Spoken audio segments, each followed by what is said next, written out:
chào mừng các bạn đã quay lại với kênh Cô Ba Bình Dương. Hôm nay chúng ta sẽ quay lại với series Hôm nay ăn gì nè. Mâm cơm hôm nay bao gồm nhiều món rất là bắt cơm và ngon khó cưỡng luôn các bạn. Đảm bảo dọn cơm xong, cả nhà nghe mùi thơm thôi cũng thấy đói bụng cồn cào liền luôn đó. Nào chúng ta cùng nhau vào bếp thực hiện món đầu tiên. Sau đó sẽ đi qua từng món cho đến món tráng miệng nha. Mời các bạn xem qua thành phần nguyên liệu trước khi thực hiện. Bạn cũng có thể tham khảo những dụng cụ nấu ăn mình hay sử dụng dưới phần mô tả của video. Đầu tiên mình cho nước sôi vào thố và cho vô nửa muỗng cà phê muối hòa tan.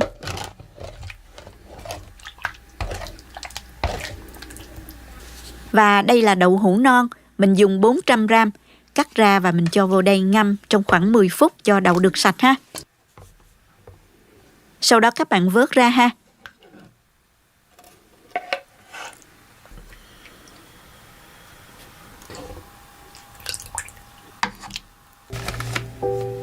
Ớt này thì mình cắt khoanh một ít để chút nữa mình trang trí lên mặt cho đẹp ha.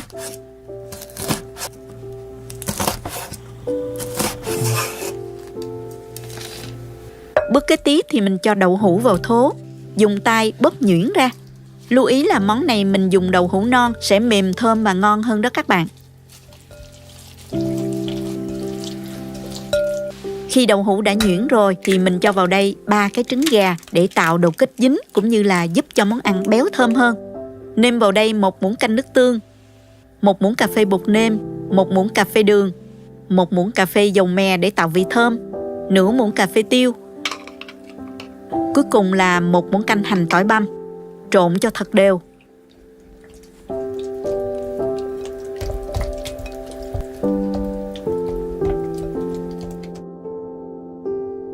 Sau đó mình cho qua một cái đĩa hơi sâu lòng. Cho hết cái phần đậu hũ trứng qua đây.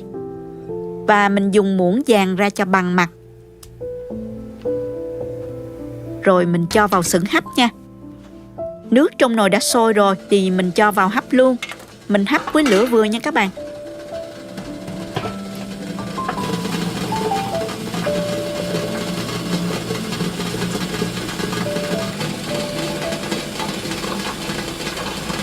Sau 15 phút thì mình dùng que xiên thử. Nếu thấy trứng không còn dính que, mặt trứng khô là đã chín rồi đó. Mình tắt bếp và gắp ra luôn nha. Thơm quá. Bước cuối là xào thịt nữa là xong nè. Cho vào chảo 1 muỗng canh rưỡi dầu. Cho hành tỏi còn lại vào khoảng 1 muỗng canh rưỡi. Phi cho hành tỏi nó thơm lên.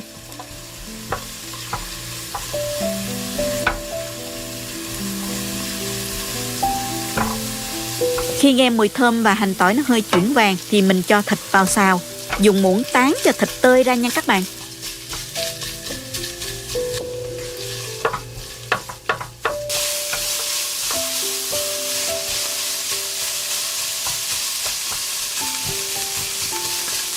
Xào cho đến khi nào các bạn thấy thịt săn lại và nó hơi vàng thơm thì lúc này mình tạm tắt bếp và mình cho gia vị vào gồm có 1 muỗng canh rưỡi nước tương, 2 muỗng canh dầu hào, 1 muỗng canh đường. Bạn nào dùng được bột ngọt thì mình cho khoảng 1/3 muỗng cà phê ha. 2 muỗng canh tương ớt. Trộn đều lên.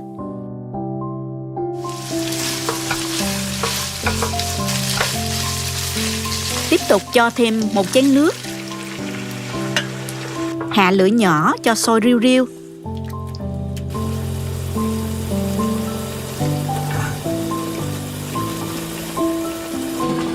Sau đó mình pha 1 muỗng cà phê bột năng với 2 muỗng canh nước để tạo độ sánh.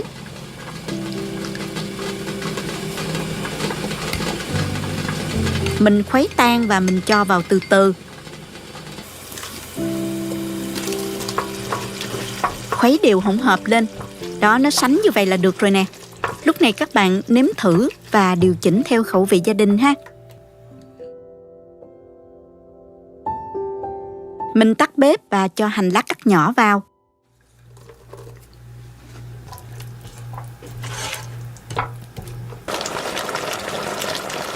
Đổ hỗn hợp thịt lên mặt đĩa đậu hũ trứng, dàn ra và mình rắc thêm một ít hành lá, một ít ớt cắt khoanh nữa cho bắt mắt.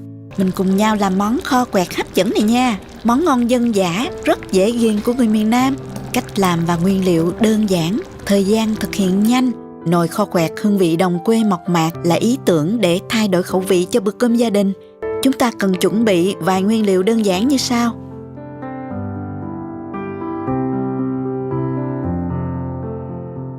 Đầu tiên mình sẽ chuẩn bị các nguyên liệu trước khi kho. Mình sử dụng phần thịt ba rọi, có mỡ nhiều một chút nha. Bạn nào thích ăn tóp mỡ giòn á, thì mình sử dụng mỡ gái nha. Mình đã rửa sạch với muối rồi. Bây giờ mình sẽ lạng bỏ đi phần da nè. Rồi cắt khối vuông khoảng 1 đến 1,5 cm. Cỡ như vậy nè các bạn.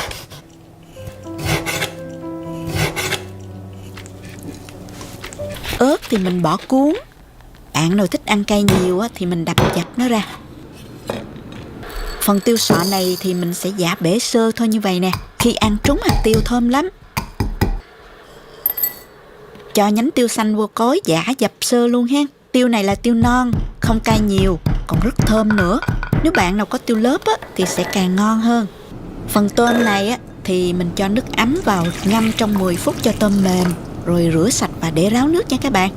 Trước khi làm kho quẹt thì mình sẽ pha sẵn hỗn hợp gồm có nè 100 g nước mắm. Lưu ý các bạn làm món này nguyên liệu chính là nước mắm. Vì vậy các bạn nên chọn loại nước mắm ngon thì món ăn mới ngon được nha. 70 g đường và 50 g nước. Khuấy đều lên cho đường tan. Các bạn nhớ cân lượng cho chính xác nha. Bây giờ mình sẽ bắt đầu kho quẹt nha. Nồi nóng rồi mình sẽ cho mỡ vào phi nè, với lửa vừa. Đối với món này á, thì mình dùng nồi đất hoặc nồi gang sẽ giúp món ăn giữ nhiệt lâu. Mùi thơm bốc lên khi dọn ra bàn càng hấp dẫn hơn. Thỉnh thoảng các bạn đảo đều để tóp mỡ không bị cháy á.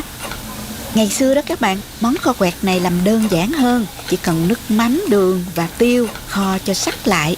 Dùng đũa quẹt ăn với cơm trong những lúc khó khăn hoặc những ngày mưa bão không đến chợ được á. Giờ thì kho quẹt có thêm tôm khô, tóp mỡ nữa, ăn thêm phần thú vị. Khi mà thấy mỡ vàng rồi thì mình vớt hết tóp mỡ ra ha.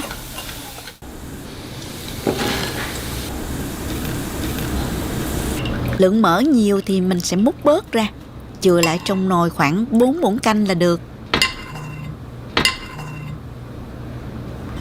Tiếp tục cho hành tím nè, rồi đến tỏi vào, phi lên. Khi thấy hành nó săn lại và bốc mùi thơm là được ha. Tiếp theo cho tôm khô và tiêu xanh vào luôn. Đảo đều cho tôm săn là được. Lưu ý không để tôm lâu quá đó, nó sẽ bị cứng đó nha. Nhanh tay cho hết hỗn hợp pha sẵn lúc nãy gồm có nước mắm, đường và nước vào nồi nè. Trộn đều. Khi hỗn hợp sôi lên, các bạn nhớ hớt sơ bọt ha. Và giảm lửa nhỏ cho nó sôi riu riu. Tiếp theo cho tóp mỡ vào luôn. Trộn đều. Khoảng 2 phút sau, các bạn cho thêm nửa muỗng cà phê bột ngọt cho điều vị. Và cho tiêu sọ vào luôn.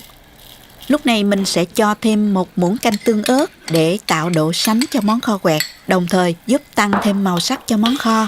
Mình sử dụng tương ớt Jolimet rất thơm và rất ít cay. Cho vài trái ớt, vài cái đầu hành và 1 nhánh tiêu xanh cho thêm hấp dẫn ha.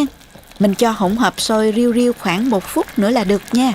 Khi thấy nước trong nồi cạn bớt á, và sánh lại như vậy nè là được rồi đó. Mình tắt bếp và rắc thêm hành lá và một ít tiêu nữa cho nó dậy mùi thơm ha. Thơm ơi là thơm luôn. Lưu ý bạn nào thích ăn sánh hơn á, thì mình cho sôi riu riu thêm một chút nữa. Lượng nước trong nồi còn khoảng 1/2 hoặc 1/3 là được nha các bạn. Chả nấm chay với hương vị đậm đà thơm ngon từ các loại nấm kết hợp cùng gia vị tinh tế. Hãy cùng mình khám phá cách làm món ăn này ngay bây giờ nha các bạn. Đầu tiên mình sẽ sơ chế những nguyên liệu này ha. Mình dùng nấm đùi gà để chả mình giòn và ngọt hơn. Các bạn có thể dùng nhiều loại nấm khác nhau như là nấm bào ngư, nấm hương. Mình cắt nhỏ ra và cho vào tô.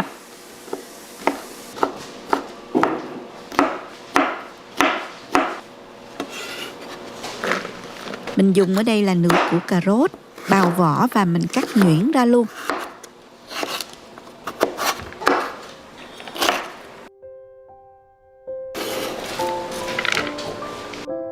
Vì thích vị ngọt dai sực sực của nấm mèo nên mình dùng thêm 15 gram nấm mèo, cắt nhuyễn và mình cho vào đây luôn.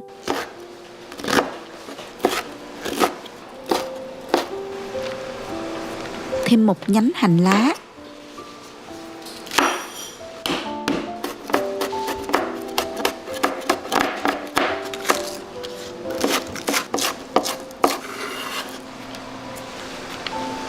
Cuối cùng là đậu hũ. Mình dùng nửa hộp đậu hũ này. Loại này là medium firm, là 250 gram đó các bạn.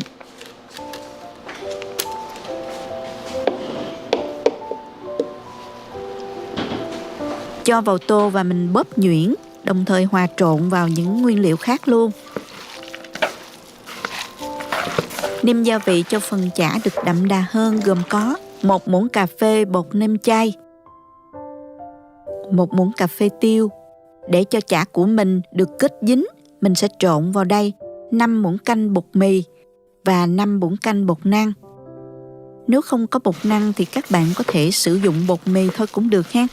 Trộn đều tất cả cho các nguyên liệu và bột mì được hòa trộn vào với nhau. Mình để ở đây nghỉ 15 phút cho các nguyên liệu được thấm gia vị. Bây giờ mình chuẩn bị chảo để chiên nè. Dùng một chảo phẳng. Cho vào đây một chút dầu vừa đủ thôi nha các bạn. Đừng quá nhiều dầu quá sẽ ngấm vào làm cho chả bị rã đó. Đun nóng dầu ăn trong chảo ở lửa vừa.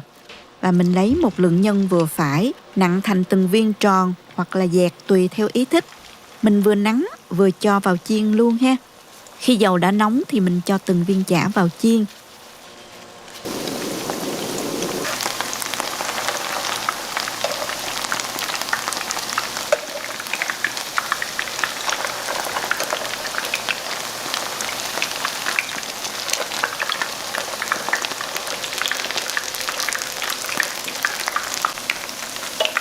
Cho đến khi chả có màu vàng đều như vậy là được rồi nè.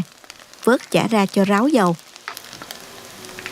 Rất nhanh mình đã có món chả nấm chay cho bữa cơm gia đình rồi đó các bạn. Món đậu đũa xào dân dã đã quá quen thuộc. Xào thôi thì dễ, nhưng làm sao cho đậu xào giữ được màu xanh vốn có mà vẫn mềm mại khi ăn. Với cách làm và chút mẹo nhỏ này của mình, ai cũng sẽ xào được đĩa đậu đũa tươi xanh, mềm mại, bổ dưỡng mà còn có vị rất thơm ngon nữa nha.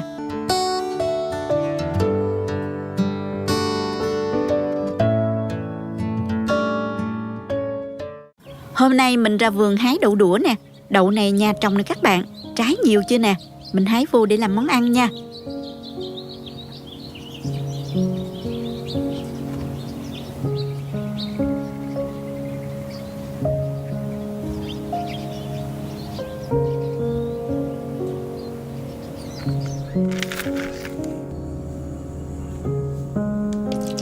Cho nước vào thau. Cho 1 muỗng cà phê muối khuấy tan.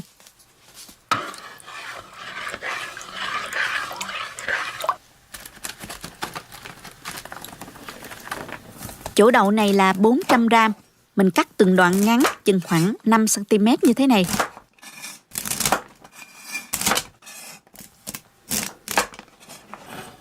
Sau đó rồi mình cho hết đậu vào rửa ha.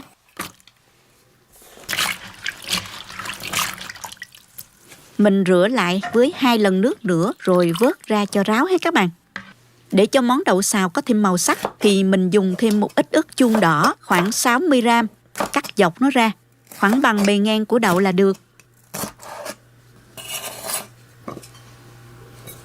Để cho món xào được ngon hơn đó thì mình dùng thêm 150 gram thịt vai. Các bạn thay thế bằng thịt ba rọi cũng được. Thịt phải có mỡ nhiều một chút mới ngon nha. Tuy nhiên các bạn nào không thích ăn mỡ thì mình thay thế bằng dầu để xào cũng được. Trước khi xào thì các bạn cho vào 1 muỗng canh dầu. Xóc đều lên cho đậu áo bên ngoài một lớp dầu như thế này.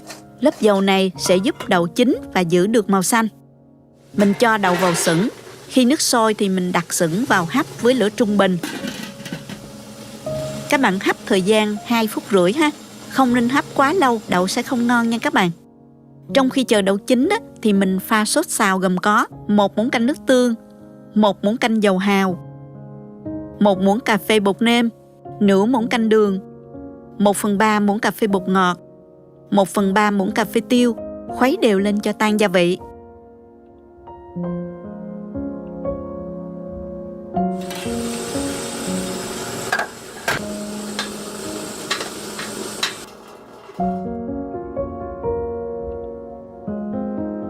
Bây giờ đến bước xào nè.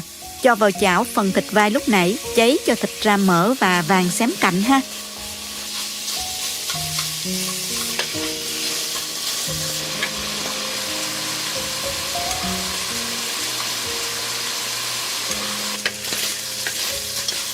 Kế đến thì mình cho hành tỏi vào phi thơm.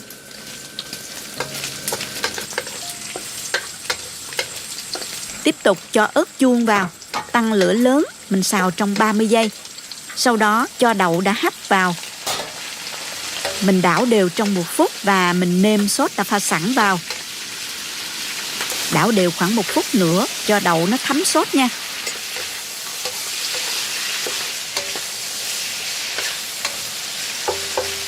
Xong rồi đó các bạn, mình tắt bếp, rắc tiêu cho thơm nè. Như vậy là hoàn thành rồi đó, quá đơn giản phải không nè? Mình cho ra đĩa và dùng cơm thôi các bạn ơi.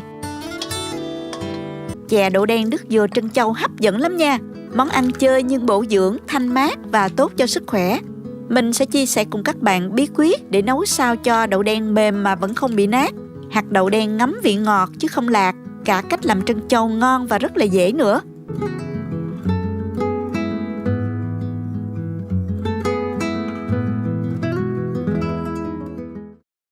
Trước tiên mình rửa sạch đậu và ngâm ngập nước trong thời gian là 4 tiếng nha. Và đây là đậu mình đã ngâm rồi nè các bạn. Đậu này là loại đậu đen bình thường. Nếu có thì các bạn sử dụng đậu xanh lòng cho ngon nha. Bây giờ mình cho đậu vào nồi để luộc. Cho vào 2 lít nước. Với lượng nước như vậy mình thấy là vừa đó. Tuy nhiên các bạn có thể thêm hoặc là bớt tùy theo các bạn thích ăn chè lỏng hay là chè đặc nha. Mở lửa lớn cho nhanh sôi. Nhớ hớt bọt nha các bạn. Bây giờ mình bắt đầu tính thời gian nấu là 30 phút. Mình tính từ khi nước sôi nha. Để lửa ở mức trung bình. Các bạn thấy trên mặt nó sôi đều như vậy là được nè. Sau 30 phút rồi, mình đậy nắp lại ha. Mình sẽ tắt lửa và ủ đậu trong 30 phút nữa. Trong khi chờ ủ thì mình sẽ đi nhồi bột để làm trân châu ha. Nhồi bột năng thì mình phải nhồi với nước thật là sôi, bột mới dẻo nha các bạn. Cho bột vào thố nè. Cho nước sôi vào từ từ. Dùng phới trộn đều vì lúc này bột rất là nóng nha. Tổng cộng lượng nước mình dùng cho 150 gram bột đó là khoảng 110 gram. Bạn nào không thích làm thì mình có thể mua trân châu làm sẵn hoặc là mình dùng bột khoai cũng được. Sau đó mình dùng tay nhồi cho bột dẻo mịn.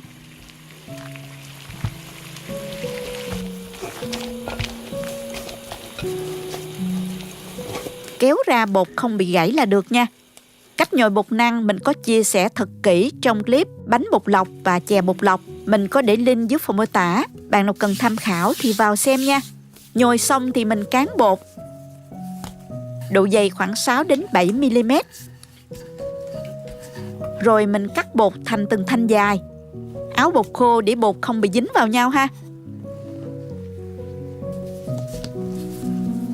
Sau đó cắt thành từng viên vuông nhỏ như thế này.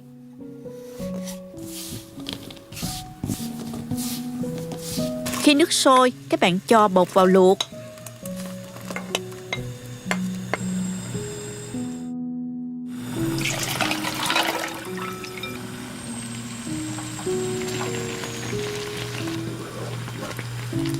Khi bột nổi lên, khoảng 2 phút sau thì mình vớt ra.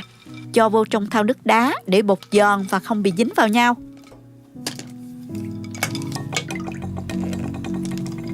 Quay lại với nồi đậu. Sau khi đã ủ được 30 phút, đậu mềm như vậy nè các bạn. Mình đổ đậu ra rây, lọc lấy phần nước luộc đậu nha. Cho đậu trở lại nồi. Và mình cho vào 300 gram đường. Mở lửa nhỏ vừa mình sên cho cái phần đường này ngấm vào đậu ha. Như vậy sẽ giúp đậu ngấm đường, đậu mềm nhưng săn chắc mà không bị nát đó.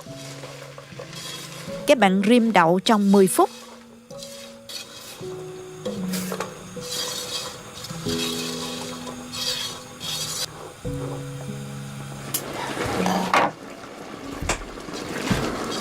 Sau đó thì mình cho hết lượng nước luộc đậu vào luôn.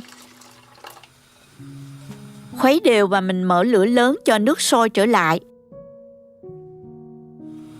Thêm vào 1/3 muỗng cà phê muối cho vị ngọt nó đậm đà hơn. Nước sôi khoảng 3 phút thì mình cho trân châu đã luộc vào.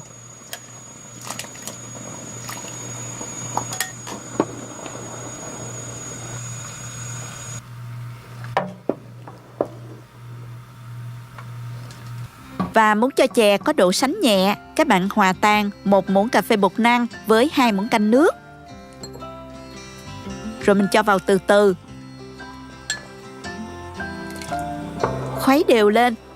Sánh như vậy là được rồi nè. Mình tắt bếp và cho một chút hương vani vào cho thơm nè. Chè đậu đen phải có nước cốt dừa mới ngon nha. Cho vào nồi 300ml nước cốt dừa. Mình dùng nước cốt dừa lon nha. Và mình cho vào nửa chén nước và 1 muỗng cà phê bột năng đã hòa tan và 1 muỗng canh đường, một chút xíu muối, thêm lá dứa nữa cho thơm. Sau đó mở lửa nhỏ, khuấy đều cho nước cốt sôi lên là được ha. Bây giờ mình múc chè ra chén nè.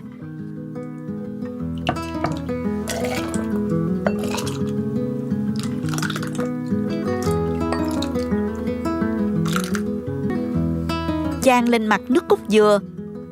Thêm một ít đậu phộng nữa. Nhìn hấp dẫn chứ này các bạn. Dùng cơm thôi các bạn ơi. Món này mình ăn với cơm rất là bắt cơm luôn nha.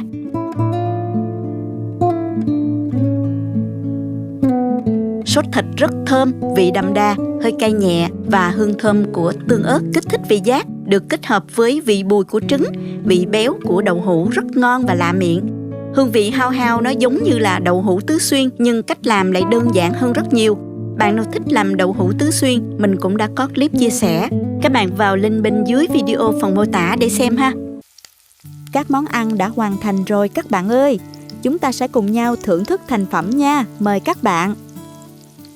Nồi kho quẹt được dọn cùng với rau củ luộc xanh non, nhìn hấp dẫn chứ nè. Độ giòn ngọt của rau non được chấm cùng nước kho quẹt ngon khó cưỡng luôn các bạn ơi. Món này giúp chúng ta tiêu thụ một lượng rau củ rất nhiều mà không hề ngán chút nào. Món kho quẹt này muốn kho ngon, các bạn nên kho có màu nâu vừa phải, không đen quá, có độ sệt vừa, thơm mùi đặc trưng của nước mắm cùng gia vị. Nước kho béo béo, có vị cay và vị mặn đậm đà nhưng vẫn pha chút ngọt ngọt rất đặc trưng. Tóp mỡ giòn thơm và tôm khô mềm thấm vị. Chả nấm chay bên ngoài vàng giòn hấp dẫn, nhìn không khác gì chả mặn phải không các bạn? Khi cắn vào phần nhân, mình sẽ thấy độ ngọt của các loại nấm và rau củ, độ giòn của nấm mèo nè, đặc biệt là chả không bị ngấm dầu nha. Ăn rất thanh đạm, dễ ăn và nhiều dinh dưỡng. Bên cạnh đó món ăn này vừa cung cấp chất xơ, vừa cung cấp chất đạm thực vật rất tốt cho sức khỏe. Chả nấm chay rất ngon khi ăn kèm với cơm trắng hoặc là bún tươi. Bạn có thể bày chả nấm chay lên đĩa, thêm một ít rau sống như là xà lách, dưa leo, cà chua để tạo nên một bữa ăn cân bằng và bổ dưỡng. Đừng quên pha một chén nước mắm chay để tăng thêm hương vị cho món ăn nha. Chắc chắn sẽ làm hài lòng tất cả những người ăn chay và mặn luôn. Các bạn nhìn nè, đậu vẫn giữ được màu xanh vốn có, đồng thời bảo toàn được lượng vitamin có trong đậu đũa. Đậu mềm giòn, hòa quyện cùng với sốt dầu hào rất là hợp. Tỏi cắt lát thì bùi thơm, ớt chuông giòn giòn làm tăng thêm màu sắc cũng như hấp dẫn cho món ăn. Các bạn có thể chấm thêm chút nước tương cho đậm đà để ăn với cơm rất là bắt luôn. Chè có vị ngọt vừa phải, thơm béo của nước cốt dừa, đặc biệt là hạt đậu rất mềm nhưng không bị rã. Vị ngọt thấm sâu vào đậu rất là ngon. Bạn có thể ăn nóng, ăn lạnh đều ngon nha. Bảo quản trong ngăn mát tủ lạnh, hạt đậu vẫn mềm. Chúc các bạn nấu chè đậu đen thật ngon nhé. Nếu thích cách chia sẻ, cho mình một like. Nhớ bấm đăng ký và bấm vào cái chuông để xem nhiều video mới của mình. Các bạn cũng có thể truy cập vào website cobabình dương.com để xem công thức nấu ăn dưới dạng bài viết. Cảm ơn các bạn đã xem hết video. Chào tạm biệt và hẹn gặp lại các bạn trong video kỳ tới nha.